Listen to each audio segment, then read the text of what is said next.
వైకా jewellers వెలలేని Vaibhogam తరుగులేని నమ్మకం. ఇప్పుడు మన కాకినాడలో డిసెంబర్ 5న ఘనంగా ప్రారంభం కాబోతోంది. ఈ రోజు ఇంకొక పక్కన ఎక్కడ చూసినా గుంతలు, రాష్ట్రాన్ని గుంతలమయంగా చేసి వెళ్ళిపోయారు.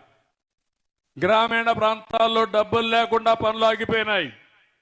998 కోట్ల రూపాయలు ఫైనాన్స్ కమిషన్ డబ్బులు ఇస్తే దాన్ని కూడా వేరే విధంగా వాడుకున్నారు. కేంద్ర నిధులు దుర్వినియోగం చేశారు.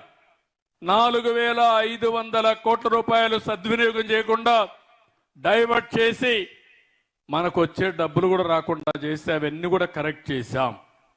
998 కోట్లు ఇచ్చాం, మళ్ళీ ఒక 275 కోట్లు ఇచ్చాం. ఈరోజు గ్రామాల్లో 4500 కోట్ల రూపాయలతో 30,000 పనులకు శ్రీకారం చుట్టాం. మొన్నే డిప్యూటీ సీఎంగా ఉండే పవన్ కళ్యాణ్ గారు ఒక పిలిపిచ్చారు. ఆ రోజు సంక్రాంతి లోపల ఈ పనులన్నీ పూర్తి కావాలని కూడా ముందుకు పోతున్నాం. ఇంకో పక్కన R&B రోడ్స్ అన్ని కూడా 861 కోట్ల రూపాయలు శాంక్షన్ చేశాం. ఇంకొక 500 కోట్ల రూపాయలు ఇచ్చాం. గుంతలు లేని రోడ్ల నిర్మాణం జరగాలని చెప్పి ముందుకు పోతున్నాం. సంక్రాంతికి అంతా కూడా పెద్ద పెద్ద రోడ్లు అన్ని కూడా గుంతలు పూడ్చే కార్యక్రమానికి శ్రీకారం చుట్టాం. వార్ ఫుటింగ్ లో ఈ పనులన్నీ అవుతున్నాయి. మీరు ఒక్కసారి ఆలోచిస్తే ఈ ప్రభుత్వ పని విధానం మీరు కూడా అర్థం చేసుకోవాల్సిన అవసరం ఉంది.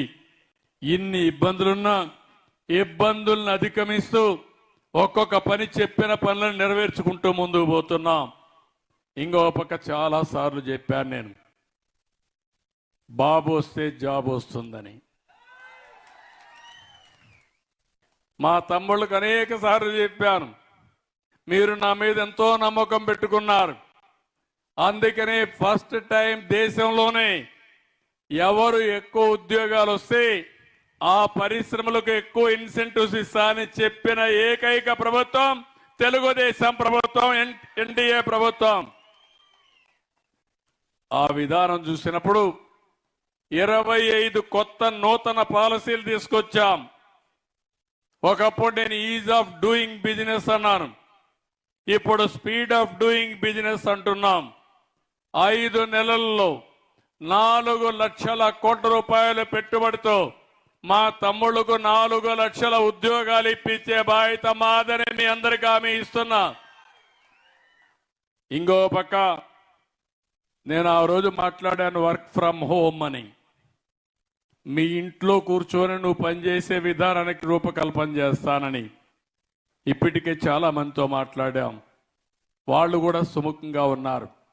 కొన్ని గవర్నమెంట్ బిల్డింగ్లు ఉన్నాయి, అవి ఎందుకు ఉపయోగపడకుండా ఉన్నాయి, అవన్నీ కూడా ఆలోచిస్తున్నాను.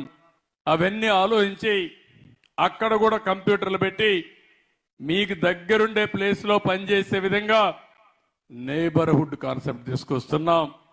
మా తమ్ముళ్ళందరినీ కోరుతున్నా, సెల్ ఫోన్లు ఉంటే లాభం లేదు. ఆ సెల్ ఫోన్ ద్వారా మీరు నేర్చుకుని 10 రూపాయలు సంపాదించే మార్గం నేను నేర్పిస్తానని మా యువత అందరికీ పిలిపిస్తున్నా. రోజంతా తిరగడం కంటే 4 గంటలు పనిచేస్తే తల్లి తండ్రి గౌరవించే విధంగా మనం బతికే అవకాశాలు ఉన్నాయి. అవసరమైతే మీకు అందరికీ స్కిల్స్ నేర్పిస్తాను. కొంతమంది ఇంజనీరింగ్ చేశారు, కొంతమంది ఐటీఐ చేశారు, కొంతమంది డిగ్రీలు చేశారు. అలాంటి వాళ్ళందరూ మీ పరిసరాల్లోనే మీరు కూర్చొని పనిచేస్తే తద్వారా మీకు 10 రూపాయలు వస్తాయి. కొంతమంది ఆడబిడ్డలు ఉన్నారు, మీరు ఇంట్లో పని చేసుకుంటే పిల్లల్ని చూసుకుంటారు, చదువుకున్నారు కానీ ఉద్యోగానికి పోవాలంటే ఇంట్లో ఇబ్బందులు ఉంటాయి కాబట్టి పోలేకపోతున్నారు. ఇంట్లో పని చూసుకుంటూనే 5-6 గంటలు మీరు పని చేయగలిగితే తీరిక సమయంలో మీరు కూడా డబ్బులు సంపాదించుకునే మార్గం వస్తుంది. ఇలాంటివన్నిటికీ శ్రీకారం చుడతాం. నేను ఒకటే చెప్తున్నా, నేను ఎన్ని మంచి కార్యక్రమాలు చేయాలన్నా దానికి మీ సహకారం ఉంటేనే సాధ్యమవుతుంది. ఈ విషయం కూడా మీరు గుర్తుపెట్టుకోవాల్సిందిగా మిమ్మల్ని అందరినీ కోరుతున్నా. ఈ విధంగా మీరు ఒక కార్యక్రమం కాదు, ఎన్నో కార్యక్రమాలకు చూస్తున్నాను. రాయలసీమలో ఒక హార్టికల్చర్ హబ్గా తయారు చేస్తాం. పండ్ల తోటలు ఇప్పటికే వచ్చాయి. ఇప్పుడే మన మిత్రులు చెప్పారు, లక్ష్మణ చెప్పాడు, తాడిపత్రి నుంచి విదేశాలకి ఒక ట్రైన్ వేసి ఇక్కడి నుంచి ఒక్క బనానా ఎక్స్పోర్ట్ చేస్తున్నామంటే అది తెలుగుదేశం పార్టీ దూరదృష్టి అని చెప్పి నేను మీకు తెలియజేస్తున్నా.